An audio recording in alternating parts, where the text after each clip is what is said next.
पतित होता ती पावन, पतित होता ती पावन, तेची होता नूतन, पतित होता ती पावन, पतित होता ती पावन, पतित होता ती तया लागी शरण जावे, काया वाचा आणि दिवे, काया वाचा आणि दिवे, काया वाचा आणि दिवे, शरण जावे काया वाचा काया वाचा त्याचे होता दर्शन, पतित होता ती पावन, पतित होता ती पावन, पतित होता ती पावन, त्याचे होता दर्शन, पतित होता ती पावन, पतित होता ती पावन, पतित होता ती पावन, शरण एका जनार्दनी,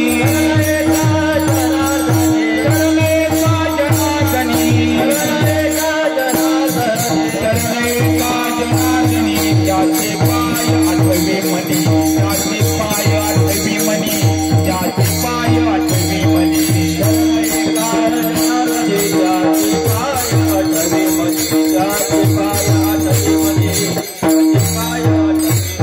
त्याचे होता दर्शन, त्याचे होता दर्शन, त्याचे होता दर्शन, त्याचे होता दर्शन,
धन्य तेचे नर दत्त नामी जे तत्पर त्यांचे होता दर्शन पतित होता ती पावन तया लागे शरण जावे तया लागे शरण जावे काया वाचा आणि जीवे त्यांचे होता दर्शन पतित होता ती पावन शरण एका जनार्दनी त्यांचे पाय आठवे मणी त्यांचे होता दर्शन पतित होता ती पावन विठ्ठल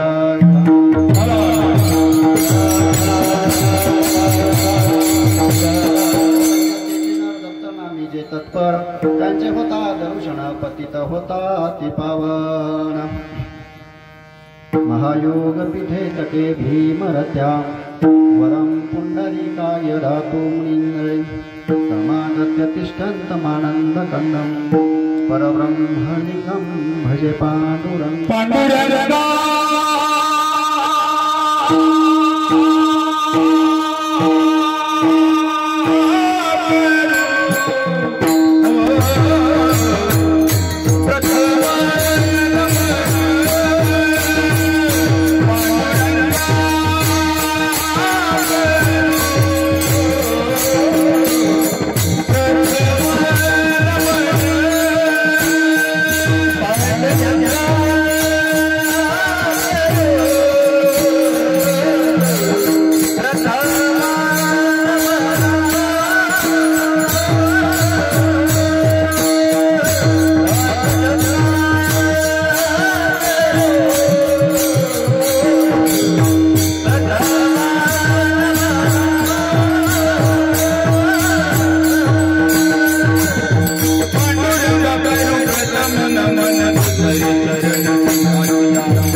त्यांच्या कृपादाने कथेचा विस्तारू बाबाजी सद्गुरु दास तुका ओम नमो जयद्या वेद प्रतिपाद्या जय जय स्वसवेदात्मरूपा देवा तुझी गणेशो सकल मती प्रकाशो म्हणे निवृत्ती दासू अवधारी दोजी आता अभिनव वाग्विलासिनी जे चातुर्यार्थ कला कामिनी ते शारदा विश्वमोहिनी नमिनिया आता वंदो रंगभूमिका कीर्तनी उभे होते जे का टाळ मृदुंग हार्मोनियम श्रोते देखतया माझे नमन दंडवत मस्तक हे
मस्तक हे पायावरी या वारकरी संतांच्या धन्य धन्य ते चिन्नर दत्त नामी जे तत्पर तयांचे होता दर्शन पतित होता ते पावन प्रस्तुत प्राप्त वेळी प्राप्त प्रसंगी कीर्तन रूपी सेवेसाठी आणि घेतलेला अभंग पैठण निवासी आणि महान असे संत श्रीमंत साधू एकनाथ महाराज यांचा आणि चार चरणांचा भगवंताच्या नामस्मरणाचं महत्व सांगणारा आणि असा उत्कृष्ट असा अभंग आणि या ठिकाणी सेवेसाठी घेतलेला आहे विठ्ठल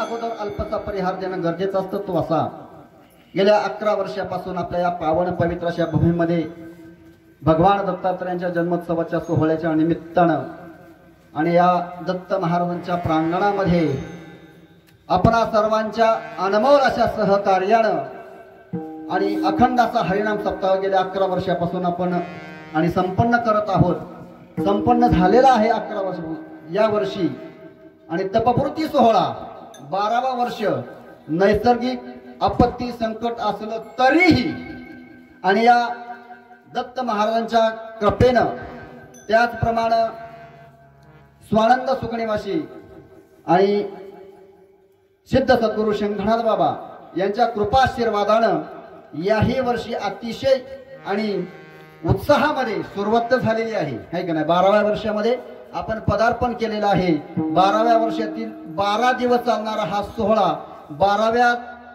12 दिवसामधील पहिल्या दिवसाची सेवा संयोजक मंडळीकडून आणि माझ्यापर्यंत आलेली आहे आता 12 वर्षे कुठली तरी सेवा करतोय आम्ही है का नाही पण पहिल्या दिवसाची सेवा ज्यांची होती महान अशी विभूती होती ते आता खरोखर ते इथं उभं राहण्याची म्हणजे आता नाहीये आपली तेवढी पावर तेवढी ताकद तेवढं ज्ञान पण सेवके करावे सांगितले काम त्या नियमाप्रमाणे आणि स्वानंद सुखनिवासी आणि सद्गुरू शंखनाथ बाबा गेले 11 वर्ष या ठिकाणी पहिल्या दिवसाची सेवा संपन्न करत होते आणि त्यांच्या कृपाशीर्वादाने याही वर्षी होती त्यांचा आशीर्वाद खरोखरच आपणासारख्या सर्व आणि या संत महात्म्यांच्यावर खूप मोठा असा आशीर्वाद होता आणि तोच आशीर्वाद बरोबर घेऊन आपण आपल्या जीवनाची वाटचाल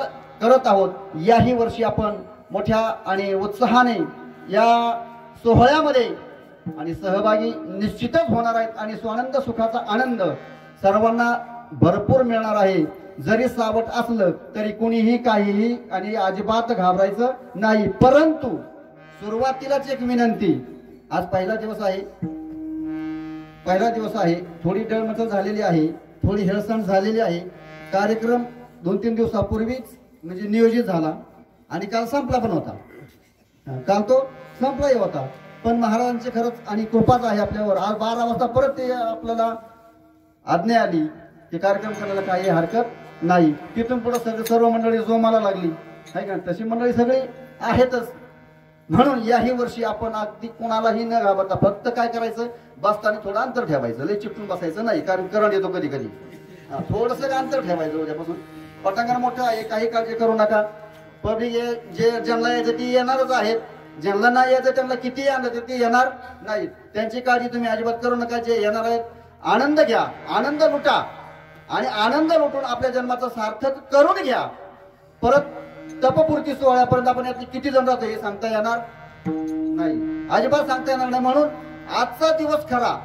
प्रत्येक दिवशी 12 दिवस सगळ्यांनी येण्याची कृपा करा सगळ्यांनी या फक्त सोशल डिस्टन्सिंगचे काय असतं ते पाळा नाही का ते फक्त पाळा आणि ते मास्क काय असतं ना ते मास्क लावून या बसताना फक्त मास्क लावून बसा सगळ्यांनी आणि थोडं कुठे बसा परत उद्या सांगण्याची वेळ येऊ नये पहिला दिवस आहे म्हणून सांगतो कारण डिपार्टमेंट कधी सांगता येणार नाही त्यांची आपल्यावर पाळत येईल हा कारण तुम्हाला सांगतो लॉकडाऊनच्या नंतरचा हा पहिला सप्ताह आहे आणि जाहीर सप्ताह आहे का नाही लॉकडाऊनच्या नंतरचा हा पहिला सप्ताह आहे जाहीर सप्ताह आहे आणि कॅन्सल केलेला आहे त्यांनी सांगितलं होतं की अजिबात जमणार नाही आणि त्यांनीच परत परवानगी दिली म्हणून ते आपल्यावर कधी येतील आणि आपल्याला कॅच कधी सांगता येणार नाही म्हणून आपण आपले नियम पाळायची पहिली सूचना दुसरी सूचना दरवर्षीप्रमाणे इथे जेवण नाही, जेवायला घरी जायचं, ही दुसरी सूचना.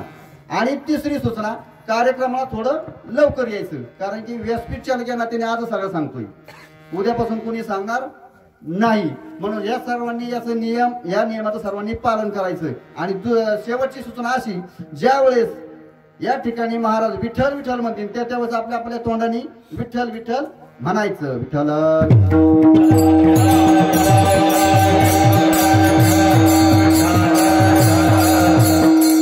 दुसरी गोष्ट अशी, ही जी मंडळी आहेत ही खरंच योगाने आपल्याला लाभलेली आहेत.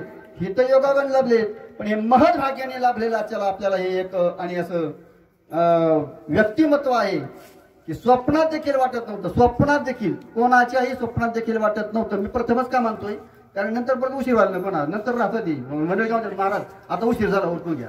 आजचं कीर्तन म्हणजे कसं असतं, फक्त नियमाचं कीर्तन असं, नामाचं महत्व आणि सर्वांनी श्रवणाचं महत्व. म्हणून ही जी विभूती आहे खूप मोठी अशी विभूती आहे. आपल्या सर्वांचं महत्भाग्य, नवीन नवीन सौभाग्य हा, की ह्या विभूतीमुळं म्हणजे यांचं पाय या ठिकाणी लाभलेले आहेत. दत्त महाराजांच्या कृपेने, शेंखनाथ बाबाच्या कृपाशीर्वादाने आणि आपणा सर्वांच्या प्रेमापोटी नवे नवे वरद विनायक आणि वारकरी शिक्षण संस्थेचे जे चालक आहेत, संस्थापक आहेत, आपणा सर्वांचे परमस्नेही आदरणीय हरिभक्तीपरायण सतीजी महाराज टिळेकर यांच्या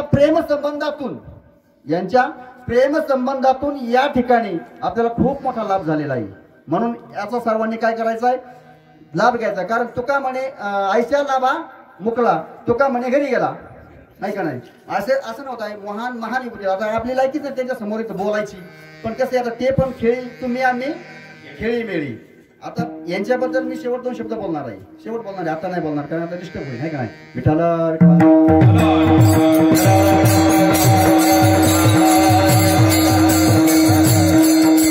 माय बाप हो, आपली भारत भूमी ही संतांची भूमी आहे, देवभूमी आहे का नाही. भारत ही देवभूमी आहे, महाराष्ट्र ही संत भूमी आहे. या महाराष्ट्रामध्ये अनेक संत होऊन गेले, अनेक संत होऊन गेले, महान संत होऊन गेले, की ज्या संतांच्या वचनावर ज्यांनी विश्वास ठेवला, ज्या संतांच्या वचनाप्रमाणे ज्यांनी आचरण केलं, ज्या संतांच्या वचनाप्रमाणे ज्यांनी आपल्या जीवनामध्ये वाटचाल केली, असे संत कुणीही, असे जे नर जातीचे असतील ते कुणीही व्हायला गेले नाही, त्यांचं सार्थकच झालेलं आहे. मग या जन्माला आल्यानंतर या नरदेहाची सार्थकता कशामध्ये आहे, तर मुक्त होणे, आहे का नाही, मुक्त होणे ही या जन्माची सार्थकता आहे. आणि मुक्त कशामुळे होता येतं, तर भगवंताचं नामस्मरण केल्याशिवाय मुक्त होता येत नाही. आणि भगवंताचं नामस्मरण करण्यासाठी संत महात्म्यांच्या संगतीत गेल्याशिवाय, संत महात्म्यांच्या संगतीत राहिल्याशिवाय, संत महात्म्यांचा सहवास केल्याशिवाय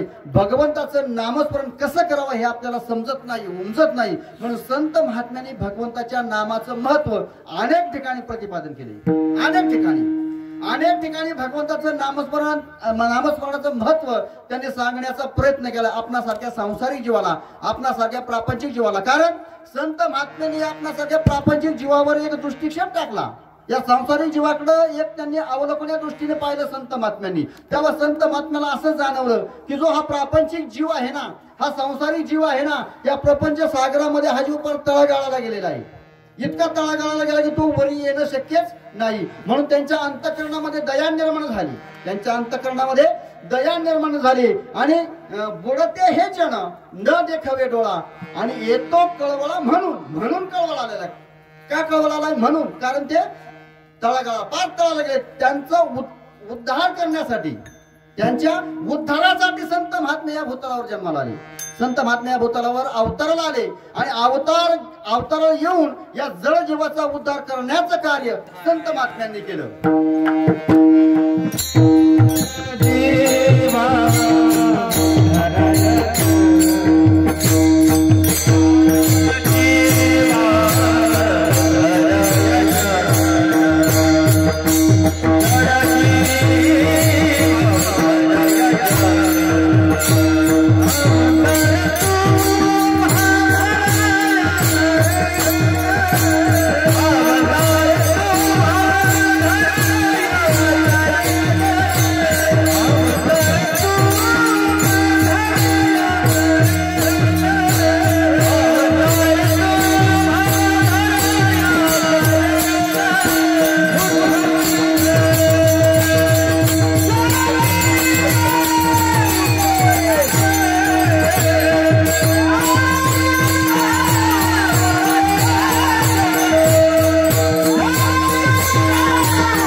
सांगण्यासाठी संत महात्म्याने अवतार घेतले. जड म्हणजे किती जड? लय जड, लय जड हा जीव, लय जड. अहो या जीवाला किती सांगितलं अरे बाबांनो, देवाची तुम्ही प्रार्थना करा, देवाला शरण जा, भगवंताचं नामस्मरण करा, भगवंताचं चिंतन करा, नवनवे भगवंताचं भजन करा. अरे कसला आला तुमचा देव? कसला आला रे तुमचा देव? काळ कुठ्यांनो, हा देवाचं नामस्मरण करा, मग दाखवा देव तुमचं आहे तर. आता दाखवा म्हणलं कसं काय दाखवायचं बाबा, आहे का नाही? नाही ना, म्हणजे देवाचं नाही, हे जे चाललंय ते निसर्गाचं चक्र आहे. हे जे चाललंय ते निसर्गाचं चक्र. अरे बाबांनो देव आहे, तुम्ही त्याचं चिंतन करा, भजन करा. देव असं तुम्ही नाही म्हणूच नका ना, हे सांगण्यासाठी संत महात्मे या भूतलावर अवतारला आलेले आहे.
देव पण जरा पहा ना, देव जनाबाला सांगावं लागला देव आहे, म्हणजे या जड जीवाला सांगावं लागलं बाबा देवाचं अस्तित्व, देवाचा अंश या सृष्टीमध्ये या भूतलावर आहे का नाही. म्हणून तुम्ही त्याचं काय करा तर चिंतन करा, त्याचं भजन करा, त्याचं नामस्मरण करा. त्याचं नामस्मरण चिंतन भजन केल्यानंतर काय होईल तर आपण काय होत उद्धार, आपला काय होईल उद्धार होईल. उद्धार होणं म्हणजे काय, काय हे जे रहाटगाड जे चाललेलं आहे निसर्गाचं, पुनरपी जननम पुनरपी मरणम, हे जे रहाटगाड आहे हे रहाटगाड थांबवायचंय आपल्याला. हे आपल्याला काय करायचंय थांबवायचंय. पण हे आपली तो तेवढी इच्छाच होत नाही ना, आपल्याला वाटतच नाही या रहाटगाडीतून आपण बाजूला व्हावं किंवा मुक्त व्हावं म्हणून. ज्या वेळेस आपल्याला मुक्त व्हावं अशी इच्छा निर्माण होईल ना, त्याच वेळेस आपल्याला काय तो मार्ग दिसेल. पण इच्छाच नाही ना, कीर्तनाला यायचं मनातच नाही. किती वेळा जर म्हणलं तर कीर्तनाला येतो का तो माणूस नाहीच येत, आहे का, कारण त्याच्या ते मनातच येत नाही. म्हणून इच्छा पाहिजे. इथं या ठिकाणी इच्छेला फार महत्व आहे. म्हणून इच्छा ज्यांची असते त्यांना तो मार्ग दिसतो. इच्छा कुठली तर आपल्याला या जन्माला आल्यानंतर आपल्या या देहाचं, आपल्या या जन्माचं सार्थक करून घ्यायचंय. नवे नवे तुकाराम महाराज एकाच वाक्यात सांगतात, एकच जन्म आपल्याला जन्म आले ना, तुका जन्माला आले ना, मग जन्माचं सार्थक काय करायचं आपल्या या जन्माचं.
दर्शन होणं किंवा विठ्ठलाला पाहणं, भगवंताला पाहणं हेच फक्त जन्माला सार्थक, बाकी काही नाही. पाहणं म्हणजे काय तर त्यांच्या चरणावर विलीन होणं हे एक आपल्या जन्माचं सार्थक आहे. म्हणजे याला अनेक मार्ग आहेत.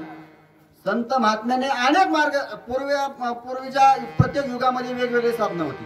प्रत्येक युगामध्ये वेगवेगळी साधनं होती. सत्ययुगामध्ये ध्यान धारणा असेल, तपव्रत केले अनेक असतील, आहे का नाही. पण कलियुगामध्ये जे साधन आहे ते अतिशय सोपं करून आणि सांगितलं संत महात्म्याने. कारण कलियुगी उद्धार हरीच्या नामानं, भगवंताच्या नामस्मरणानं या कलियुगामध्ये आणि या नरदेहाचं सार्थ किंवा उद्धार होतो. उद्धार झाल्याशिवाय राहत नाही, हे संत महात्म्याने छाती ठोकपणे सांगितलेलं आहे. कलियुगामध्ये करावे कीर्तन, कलियुगामध्ये करावे कीर्तन, कलियुगामध्ये करावे कीर्तन, कलियुगामध्ये करावे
कीर्तन, नामस्मरण हे भगवंताचं केल्यानंतरच आणि भगवंत आपल्याला भेटतो, भगवंताला पाहता येतं. हे सगळं वर्म संतांनी जाणलं, हे सगळं वर्म संतांनी जाणलं आणि संत महात्मे या भूतलावर अवतरित झाले आणि आपणासारख्या सामान्य जीवाला भक्तीचा मार्ग, आपणासारख्या सामान्य जीवाला उद्धाराचा मार्ग, आपणासारख्या प्रापंचिक जीवाला भगवंतापर्यंत जाण्याचा मार्ग सुकर करून ठेवला संत महात्म्यांनी, हे का नाही. मग संत महात्म्याचं हे कार्य महान असं अलौकिक कार्य आहे.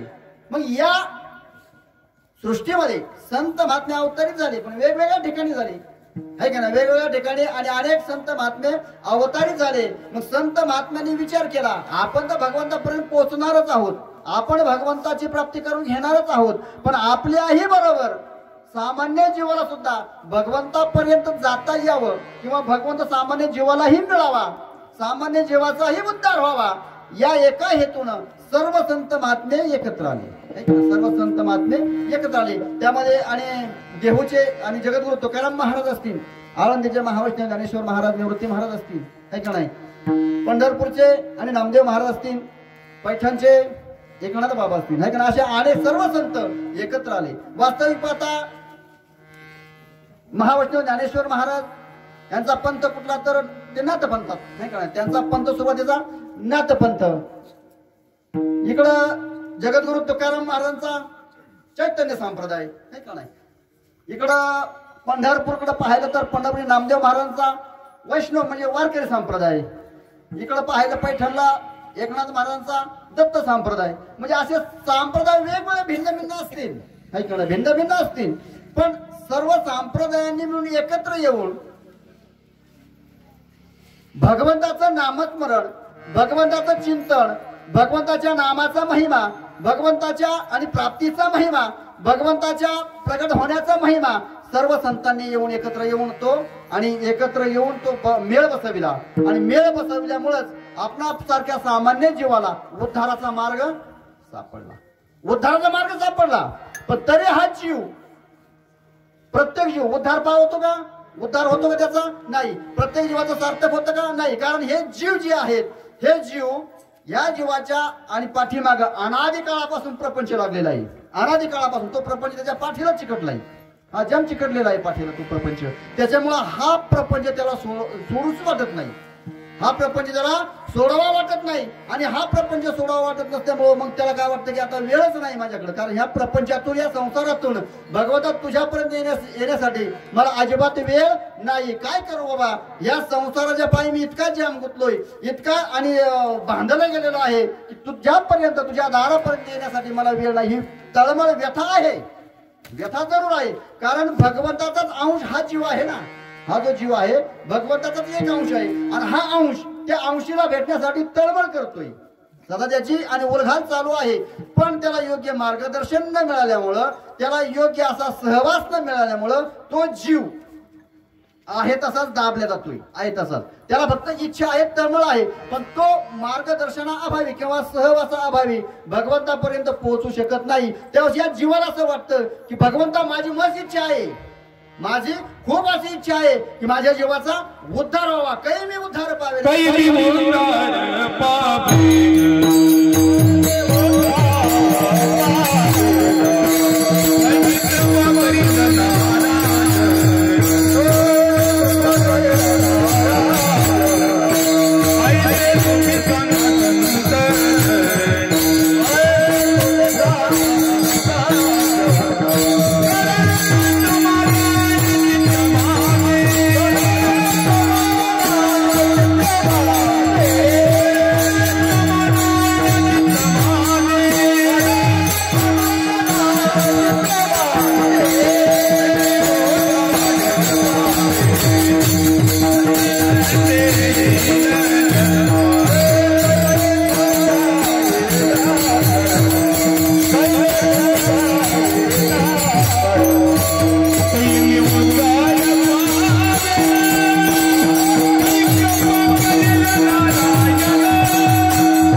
समाधान प्राप्त होईल. कारण हे जे अंतःकरणामध्ये जे आधार आहे ते विषम आहे. कारण संसार कसा आहे, विषम आहे. म्हणजे विषमामध्ये आपण आणि रोज वावरतोय ना, म्हणून हे आपल्याला समाधान मिळत नाही. समाधान पावलं, समाधान चित्ताला ज्यावेळेस मिळेल त्यावेळेस भगवंताची प्राप्ती होईल, आहे का नाही. कारण या प्रपंचामधून मला तुझ्यापर्यंत येण्यासाठी वेळच नाही, मला कधी मी उद्धार पावेल, ही फक्त तळमळ आहे. ही फक्त काय आहे, तळमळ आहे. ही तळमळ संत महात्म्याने जाणली की या तळमळतून यांना बाहेर काढणं गरजेचं आहे का नाही. ही तळमळ त्यांच्यापासून दूर करणं गरजेचं आहे. पण या तळमळीतून त्यांना दूर करण्यासाठी हे ज्या प्रपंचात आहेत, हे ज्या संसारात आहेत, जो संसार हे सोडू शकत नाहीत, या प्रपंचापासून जे अलिप्त होऊ शकत नाहीत, त्या प्रपंचाविषयी यांना थोडंफार सांगणं गरजेचं आहे का नाही. त्या प्रपंचाविषयी, संसाराविषयी यांना थोडीशी माहिती देणं गरजेचं आहे. संसार कसा आहे, प्रपंच कसा आहे हे यांना सांगितल्याशिवाय पटणार नाही. जगद्गुरु तुकाराम महाराज म्हणतात दुःख बांधवडी आहे हा संसार, आहे का. ज्ञानेश्वर महाराज म्हणतात की संसार दुःखमुळं. म्हणजे हे सांगितल्यानंतर त्यांना थोडं थोडं पटलं की खरोखर संसार कसा आहे, दुःखमुळं आहे. संसार कसा आहे, दुःख बांधवडी आहे. म्हणजे जर संसार दुःखमुळं आहे, दुःख बांधवडी आहे, मग किती जणांनी संसार सोडला आहे, नाही सोडला. संसार का सोडला नाही, कारण तो अनादी काळापासून चालत आलेला आहे. पाठीमागे आपल्या पंजाने संसार केला, आहे का नाही. आपल्या आजीने संसार केला, आपल्या बापाने संसार केला, आपल्यापर्यंत आला. आपण मुलांच्या ताब्यात द्यायचं आणि मोकळं व्हायचं. मुलं तशी त्यांच्या मुलं ताब्यात. म्हणजे हे संसाराचं राडगाडगा असंच पुढे चालत जाणार का नाही, चिपटून आहे ना. कसं आहे, पाठीला चिकण्यासाठी एकदम चिपटून आहे. संसार करण्याचा आजा मिळाला, पंजा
दिलेली आहेत. आपण पण जायच्या वाटेवर आहे. आपल्या पुढची सुद्धा जाणार थांबणार कोणीच नाही. पण हा संसार जो आहे असा चालत राहणार आहे, कारण हा अस्थिर आहे. एक क्षणभर देखील जो स्थिर राहत नाही त्याला संसार म्हणतात, आहे का नाही. हा अस्थिर आहे, विषम आहे. म्हणून अशा प्रकारे या संसाराच्या पाठीमागे तुम्ही लागू नका. पाठीमागे भय लागले, आहे का नाही. मृत्यूचा भय पाठीमागे लागलेला आहे. म्हणून तुम्ही काय करा, उठा, सावध व्हा, जरा सावध व्हा. उठा आणि भगवंताच्या नामस्मरणाला लागा.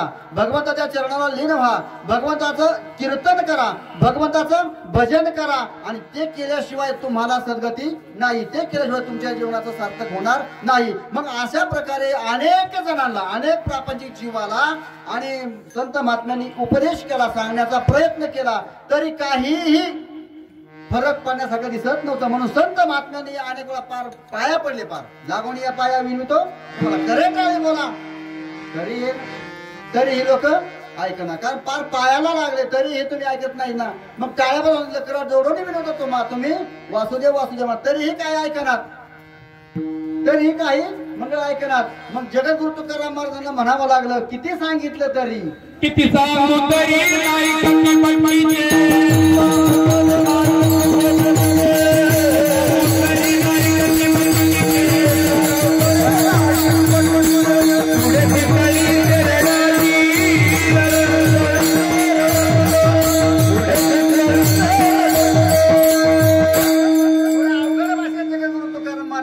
ही वटकीचं ऐकतच नाही सांगितलं तरी. बरं जा ते मुलं नाही ऐकत ना, जे नाही ऐकत त्यांचा विषय सोडून द्या. जे ऐकत नाही त्यांचा विषय आता सोडून द्यायचा. पण जे ऐकतात, ज्यांनी ऐकलंय, ज्यांनी आचरण केलंय, आहे का नाही, ज्यांनी आचरण केलंय, ज्यांनी यांचा मार्ग स्वीकारलाय, अशा नराला एकनाथ महाराजांनी धन्यता दिलेली आहे. पहिले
भगवंतानं या सृष्टीमध्ये 84 लक्ष जीव योनीची निर्मिती केली. किती? 84 लक्ष जीव योनी.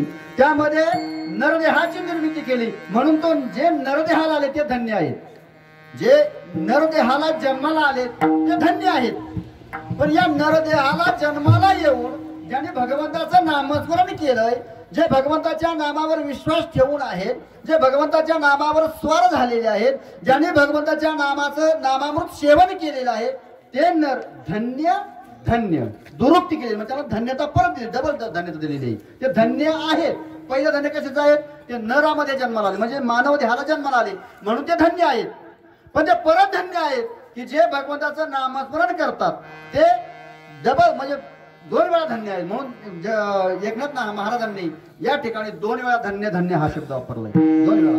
पहिला धन्य शब्द नर देहाला जन्माला आलो म्हणून, आणि दुसरा धन्य जन्म जो आहे तो धन्य शब्द आहे तो जन्माला येऊन, नर देहाला जन्माला येऊन भगवंताचं नामस्मरण केलं म्हणून धन्य धन्य जे नर, ते नर ते कोणचे की ज्यांनी भगवंताचं नामस्मरण केलं, ज्यांनी भगवंताचं नावाचा जयघोष केला, ते धन्य धन्य आहेत.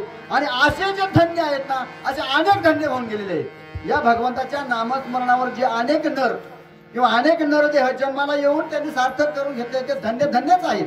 अनेक जण होऊन गेलेले आहेत, अनेक जण. त्यामध्ये संत महात्मा होतो, त्याच्यामध्ये संत महात्म्यांचा आणि वर्ग येतो की धन्य धन्य आहेत ते संत महात्मे, धन्य धन्य आहेत. या नरदेहाला ते अवताराला आले आणि नरदेह त्यांनी धारण करून या आणि मृत्यूलोकामध्ये आले.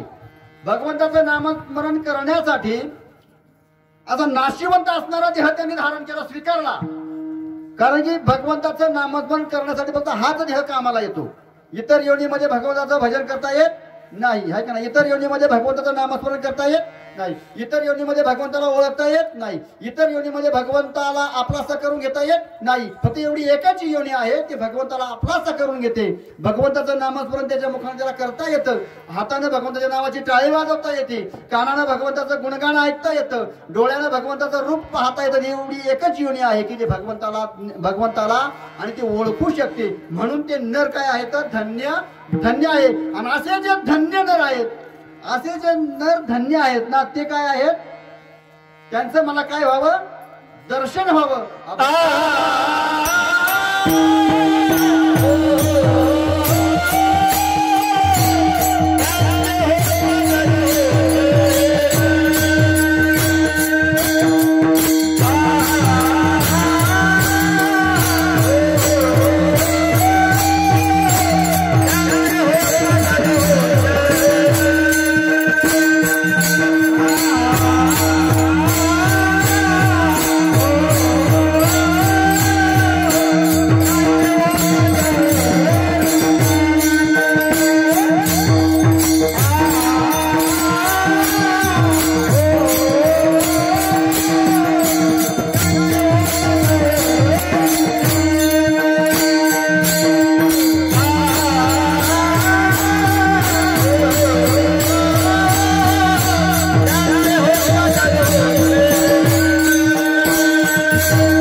नामस्मरण करतात, जे भगवंताचं चिंतन करतात, जे भगवंताचं आणि अहोरात्र आणि जयघोष करतात,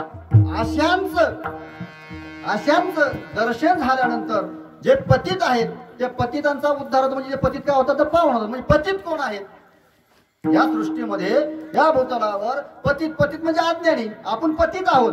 कसं आहोत? पतित म्हणजे आपल्याला काहीच कळत नाही, आपली इच्छा पण नाही भगवंताचं नामस्मरण करायची, आपली इच्छा पण नाही आपल्या जीवाचा उद्धार व्हावा म्हणून, करून घ्यावा म्हणून, अशी आपली इच्छा पण नाही. असे आपण पतित आहोत. आपण कधीच विचार करत नाही. म्हणजे विचारमती जिथं खुंटती त्याला पतित म्हणतात, है का नाही? अशा पतितांचा उद्धार करण्यासाठी संत महात्म्याने अवतार घेतला. म्हणजे जे भगवंताचं चिंतन नामस्मरण करतात ना, ते संतांचे अवतार असतात. आणि संतांच्या अवताराला येऊन आपणासारख्या पतितांचा ते काय करतात तर उद्धार करतात. आपण पतित आहोत. आपण काय आहोत? पतित आहोत. आणि ते कोण आहेत? पती आणि पतित. पती पतितांचा उद्धार करतो, आहे का नाही? पती पतितांना संरक्षण देतात, पती पतितांना आपलं आणि का साध्यापण देण्याचं कार्य करतात. म्हणून आपण पतित आहोत आणि ते काय आहेत तर पती आहेत आणि पतीच्या नेहमी चरणाला लागावं, आहे का नाही? साधारण व्यावहारिक जर विचार केला तर पतीच्या नेहमी चरणालाच लागावं ना, आहे का नाही? म्हणजे ज्या पतितांना पतीच्या चरणाला लागल्याशिवाय आपल्या जीवाचा उद्धार होत नाही, आहे का नाही? त्यांना शरण गेल्याशिवाय आपल्याला उद्धाराचा मार्ग सापडत नाही. म्हणून आपण पतितांनी त्यांना शरण जावं.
त्यांना शरण गेल्याशिवाय त्यांचं दर्शन झाल्याशिवाय आपल्याला आपल्या आणि उद्धाराचा मार्ग सापडत नाही, मिळत नाही. म्हणून या ठिकाणी एकनाथ महाराजांनी सांगितलं की ज्या संत विभूतींनी, ज्या महान अशा विचारवंतांनी, ज्या ज्ञानी महापुरुषांनी भगवंताचं नामस्मरण करून भगवंताला आपलासा केला आणि तेच नामस्मरण, तेच भगवंताचं नामस्मरण आपल्यासारख्या सांसारिक जीवाला देण्याचं कार्य त्यांनी केलं की जेणेकरून त्या नामस्मरणामुळे आपल्यासारख्या प्रापंचिक सांसारिक जीवाचा उद्धार होईल.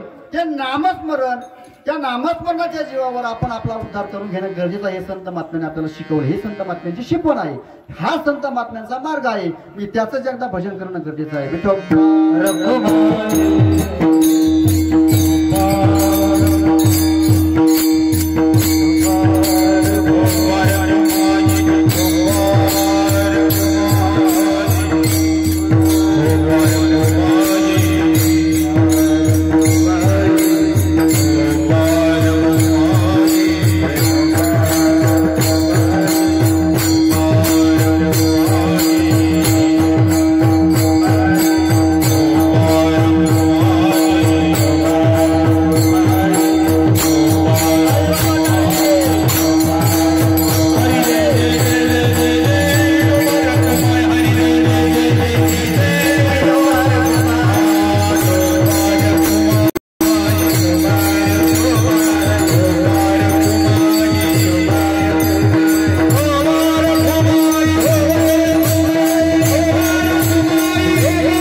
महात्म्याने आपल्यासारख्या सांसारिक जीवाला मुक्तीचा मार्ग दाखवला, सांसारिक जीवाला आपल्या देहाचा उद्धार करण्याचा मार्ग दाखवला.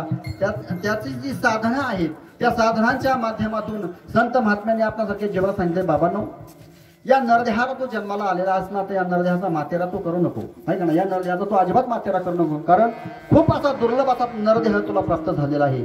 आणि या दुर्लभ अशा नरदेहाचा तू आणि ज्या वेळेस जीवनाच्या वाटेवर वाटचाल करताना भगवंताचं नामस्मरण भगवंताच्या नामस्मरणात तू विसरू नको. एक क्षणभर देखील तू भगवंताला विसरू नकोस.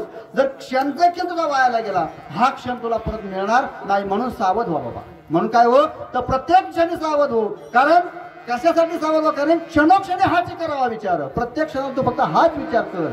कुठला विचार कर? की हा जो भवसागर आहे हा धरून पार करून जायचंय, आहे का नाही? या भवसागरातून तुला पहिलं तीराला जायचं, हाच विचार तू कर. पहिलं तीराला जायचं म्हणजे काय करायचं? तर आपल्या जीवनाचा उद्धार करायचा. म्हणून प्रत्येक क्षणात तू हाच विचार कर, सावध हो. कारण तू झोपू नको. झोपला असेल तर जागा हो. जागा होऊन भगवंताचं चिंतन कर, भगवंताचं नामस्मरण कर. त्याशिवाय तुला पर्याय नाही. मग जर भगवंताने सांगितलेलं आहे की हा जीव माझाच अंश आहे, हा जो जीव आहे हा माझाच अंश आहे, मग माझंच भजन का कर?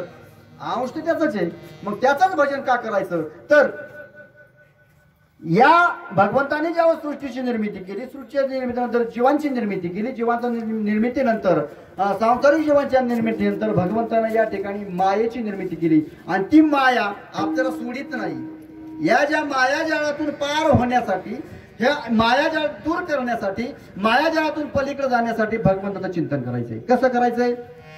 उन्हाळ्याच्या दिवसामध्ये समजा आपण जर बाहेर रानामध्ये जर फिरायला गेलो तर सूर्यप्रकाशामध्ये आपली सावली असते का नाही आपल्या बरोबर, आहे का नाही? आपली सावली आपल्या बरोबर असते. मग आपली सावली आपल्या बरोबर आहे का नाही हे आपण कधी चिंतन करतो का? किंवा सावली आपल्या बरोबर नाही तर आपण कधी घाबरतो का? किंवा सावलीची आपल्याला किती वेळा आठवण होते दिवसातून? आपल्या सावली आपल्या बरोबर आहे का नाही आपण कधी विचार करतो का? मग विचार करीत नाही म्हणजे आपल्या बरोबर नाही का? आहे. मग त्या सावली आपल्या बरोबर आहे. आपण विचार केला तरी फरक पडत नाही, नाही विचार केला तरी फरक पडत नाही. सावली आपल्या जवळच आहे. तशी माया आपल्याला सावली आपल्यावर कुठल्याही प्रकारचा आणि परिणाम करत नाही, तशी ही माया भगवंतावर कुठल्याही प्रकारचा परिणाम करत नाही. आणि परंतु ह्या मायेनं आपल्यावर अधिराज्य गाजवलंय. या मायेतून सुटण्यासाठी भगवंताचं चिंतन, भगवंताचं नामस्मरण करणं गरजेचं आहे. आणि भगवंताचं नामस्मरण केल्याशिवाय या मायेतून आपण दूर होणार नाही. आणि मायेतून पार झाल्याशिवाय आपल्या देहाचं सार्थक होणार नाही. आणि आपल्या देहाचं सार्थक झालं तरच या जन्माची इति कर्तव्यता आहे. आपल्या देहाचं सार्थक झालं तरच हा जो नरदेह आहे तो धन्य धन्य आहे. अशा प्रकारे एकनाथ महाराजांनी भगवंताच्या नामस्मरणाचं महत्व थोडक्यात सांगितलेलं आहे. वास्तविक पाहता एकनाथ महाराज दत्त संप्रदायाचे होते. त्यांचे गुरुजी होते. दत्तांचे निश्चिमाचे भक्त होते. दत्त महाराजांचे निश्चिमाचे भक्त होते. भगवंताने या अवतारावर 24 अवतार गेले.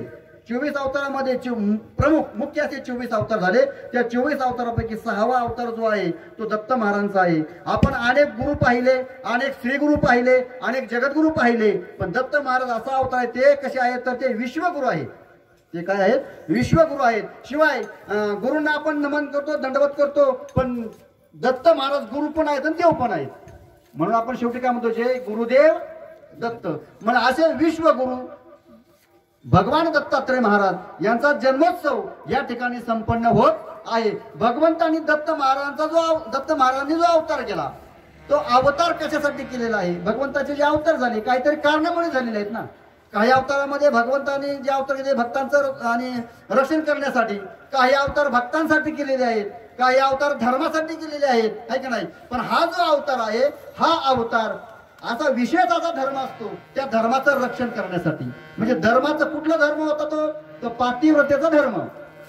जो पतिव्रता धर्म आहे, वेदानं सांगून दिलेला जो पतिव्रता धर्म आहे, त्या पतिव्रता धर्माचं पालन पत्नीने कसं करावं किंवा स्त्रीने कसं करावं याला खूप असं महत्व आहे का नाही? अशी जी पतिव्रता जी आहे या पतिव्रतेचं महत्व इतकं खूप मोठं सांगितलेलं, अनेक ग्रंथामध्ये सांगितलेलं. इतकी मोठी त्याच्यामध्ये ताकद आहे, इतकी मोठी पावर आहे की पतिव्रते देवावर सुद्धा सत्ता गाजवू शकते, इतकी पावर आहे. पण या पतिव्रते धर्माला धक्का लागू पाहत होता, थोडा कलंक लागू पाहत होता. म्हणून तो कलंक पुसण्यासाठी दत्त महाराजांनी या अवताराला येऊन या पतिव्रते धर्माचं काय केलेलं आहे? रक्षण केलेलं आहे. त्या दत्त महाराजांचा सोहळा, जन्मोत्सव सोहळा आपण गेल्या अनेक आणि 11 वर्षापासून संपन्न करत आहोत. या 12व्या वर्षामध्ये आपण पदार्पण केलेलं आहे. त्यांच्या नामस्मरणामध्ये थोडासा सांगण्याचा प्रयत्न या ठिकाणी आणि केलेला आहे. अशा प्रकारे भगवंतांचं नामस्मरण करणारे जे आहेत त्यांचं मला दर्शन व्हावं, आहे की नाही? त्यांच्या मी चरणाला लागावं अशी आमची पतितांची इच्छा आहे. अशी सामान्य जीवाची इच्छा आहे, अशी जड जीवाची इच्छा आहे, अशी सांसारिक जीवाची इच्छा आहे. म्हणून जगद्गुरु आणि महावैष्णव एकनाथ महाराज अभंगाच्या शेवटी सांगतात की खरोखर शरण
ज्ञानेश्वर माऊली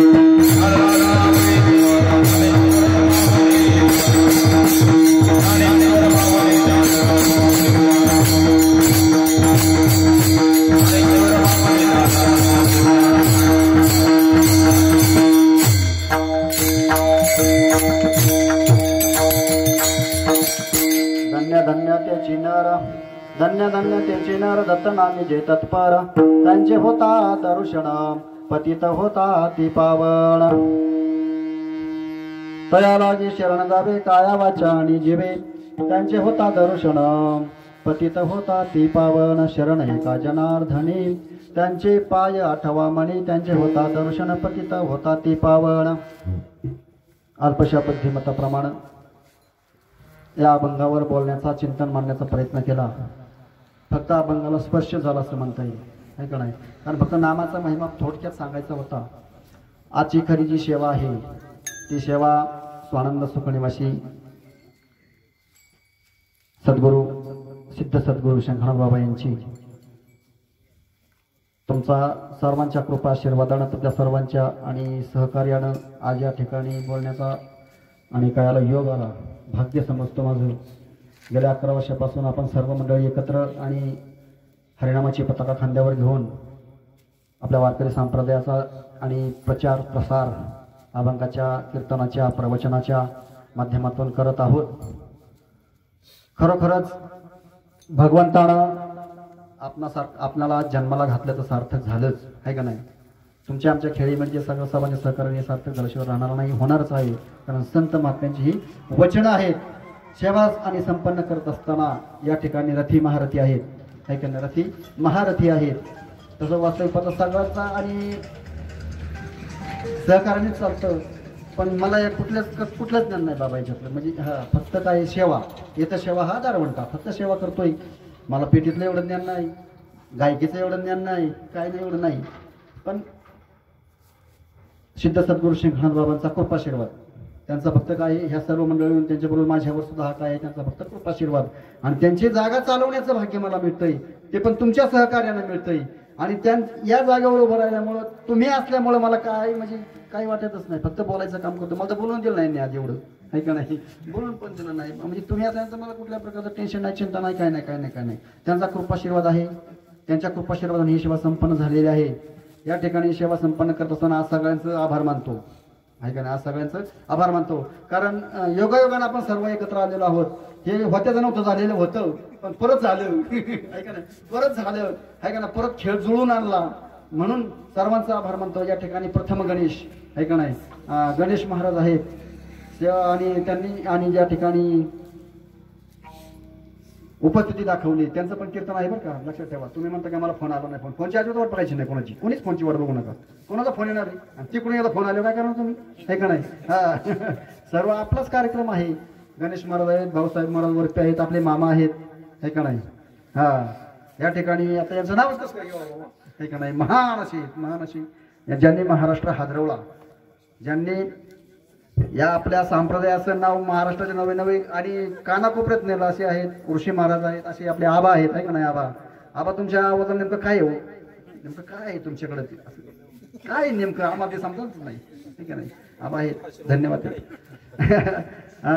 संस्थापक अध्यक्ष आहेत वरदविनायक संस्थेचे सतीशजी महाराज आणि खरोखरच ज्यांच्या आवाजात काहीतरी जादू आहे नुसत्या आवाजात जादू नाही आणि बाणेदार आवाज ज्यांचा आहे असे आणि हा बाणेदारपणा मावळ्यांप्रमाणे महाराष्ट्राच्या कानाकोपऱ्यात पोहोचवणारे आमचे बाप्पू महाराज आहेत बाप्पू महाराज टेंगडे खरोखरच अशी रत्न जन्माला यावीत आणि अशा रत्नांचा उपयोग धन्य आहे भगवंताने अशांना धन्यता दिली आहे त्या ठिकाणी नंतर दिनेश महाराज आहेत खरंच दिनेश आहे हा देव दिना घरी धावला देव त्यांच्या घरी धावला आहे का नाही म्हणून त्यांना जन्माला घातलं आहे का नाही दिनेश महाराज आहेत भक्तिभूषण खरोखरच गाडा अभ्यास संत साहित्याचा गाडा अभ्यासक जे सुनील महाराज शिंदे आहेत या ठिकाणी वारकरी वरद विनायक वारकरी शिक्षण संस्थेची सर्व विद्यार्थी मंडळी आहेत तुम्ही विद्यार्थी आहात मुलांनो खरोखरच आता तुमच्या समोर कीर्तन करणं आम्हाला थोडंसं अवघड जातंय, पण तरी देखील तुमच्या सहकार्यानं कीर्तन करण्याचा प्रयत्न करतोय. खरोखर जे वारकरी जे आहेत, उद्याचे जे भावी कीर्तनकार आहेत, भावी प्रवचनकार आहेत, भावी मृदंगवादक आहेत, भावी गायक आहेत, तुमच्यामुळं महाराष्ट्र उज्ज्वल सुजलम सुफलाम होणार आहे. तुम्ही अजिबात मागं हटू नका. महाराज आहेत वर भ्यायचं नाही, महाराज आहेत ही मंडळी आहेत तो अजिबात घाबरायचं नाही. काय जेवढं घेता येईल तेवढं घ्यायचं, जेवढं घेता येईल तेवढं घ्यायचं आणि सार्थक करून घ्यायचं. या ठिकाणी विनेकरी बाबा, विनेकरी 2 विनेकरी आहेत, पवार महाराज आहेत, चोरमले महाराज आहेत. या ठिकाणी सगळे जाणकार मंडळी या ठिकाणी बसलेले आहेत. फक्त उद्यापासून नियम जे सांगितले ते नियम पाळा. या ठिकाणी वरद विनायक वारकरी शिक्षण संस्थेचे विद्यार्थी आहेत. ही माझं शूटिंग पुढं नेणार आहे. हे जे आहेत गरुड महाराज आहे का नाही, महिनाभर आम्ही एकत्र होतो बरं का. महिनाभर आम्ही एकत्र होतो. इतका काढता होता गुरुजी, तरी पण यायचे गाडीवर काकड्याला. ते एक दिवस आले होते, अजून दुसरी 2-3 मुलं येत होती. एवढा गाडता असून सुद्धा येत होती. धन्यवाद बाबा, तुमच्या आई बापांना पहिली धन्यता देतो आहे का नाही. धन्यवाद, तुम्हाला धन्यवाद देतो या ठिकाणी. आणि हार्मोनियमची ज्यांनी साथ दिली असे बाप्पू महाराज कीर्तनकार आहेत, युवा कीर्तनकार बाप्पू महाराज घाडवे, त्यांनाही धन्यवाद देतो. आणि विशेष म्हणजे आभार मानायचं आणि या विभूतीचं. खरोखर बाबा तुम्ही मला ओळखत नसाल, पण एक काळ असा होता मी तुमच्याकडे 6 महिने पकवाचं शिक्षण घेतलंय. तो काळ असा होता की राहूतून फक्त एकच एसटी होती. मी त्या एसटीने वाघोली फाट्यावर जायचो, तिथून जीप पकडून जीपला त्याच्यावर 5 रुपये होते आळंदीला. मी आठवड्यातून एक दिवस जायचो, बाबांकडून बोल आणायचो, बोल वाजवायचो, कसं तरी वाजवायचो. पण कोरेगावच्या काही माणसांनी मला हाताला धरून बाजूला ओढलं, तुझ्या 7 जन्मात तू पकवाला हात लावायचा नाहीस. डायरेक्ट वाजत होतो मी. आपला बालिश प्रयत्न करत होतो, नाही त्यांनी मला जमून दिलं. त्याच टायमाला मला लाथडलं. म्हणजे योग्य असं त्यावेळेस वातावरण नव्हतं. 6 महिने पकवासून काही उपयोग झाला नाही. पण त्यांचं एक शिक्षण घेतलं. एक प्रकारे जरी ते पकवाचे जे गुरु असतील ते मला नाही साध्य करता आलं, पण बाबा तुम्हाला मी आवर्जून सांगतो, छाती ठोकपणे सांगतो, या गादीवर मी उभा तुमच्यामुळेच आहे. याला साक्षीला हा माणूस आहे. ज्या वेळेस तुम्ही प्रवचन मला आणि संपादित केली, 6 प्रवचनं होती तुमची. त्यातलं पहिलं प्रवचन नामाचा महिमा, ऐसे माझेनी नामा घोषे, नाहीचे करती विश्वाची दुःखे आणि विश्वाची अवघे जगत उमदुमीत भरले. या ओळीवर मी पहिलं प्रवचन वाचन केलं. पहिलं प्रवचन कोरेगावकरांनी नाहीच मला प्रवचन करून दिलं, नाहीच दिलं. म्हणजे काय तुला घेते तेव्हा पहिलं प्रवचन ह्या माणसांच्या साक्षीने मी. आणि तिथून पुढं प्रवचन तुमच्या पुस्तक मी अकल लिहून ठेवलेले घरी. पुस्तक नेलं माझ्या घरी चोरून नेलं ते.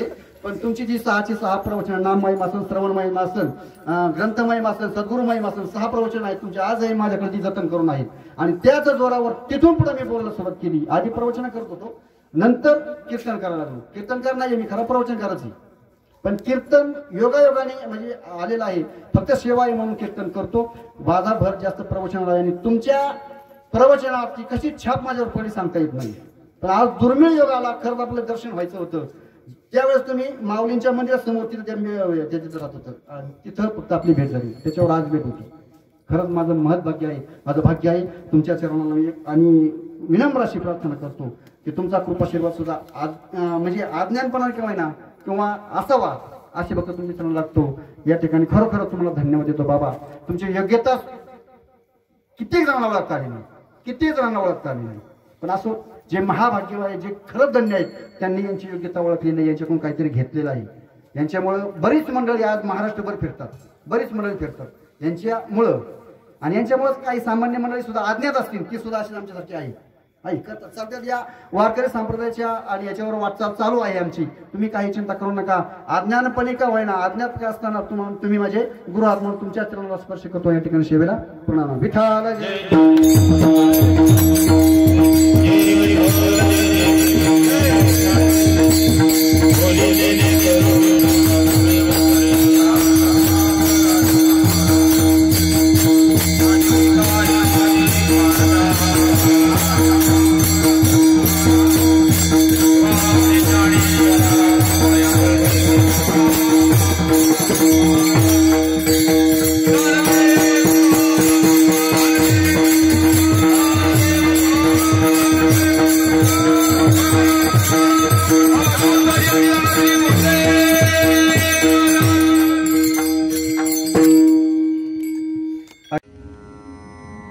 गोष्टी महाराज हे यूट्यूब चॅनल आजच सबस्क्राईब करा. बेल आयकॉनवर क्लिक करा. शुद्ध सांप्रदायिक चाली, कीर्तनं, प्रवचनं, कथा, पारायणं असे वारकरी संप्रदायाशी संबंधित व्हिडिओ पहा. आपणही पहा आणि इतरांनाही आग्रहपूर्वक सांगा.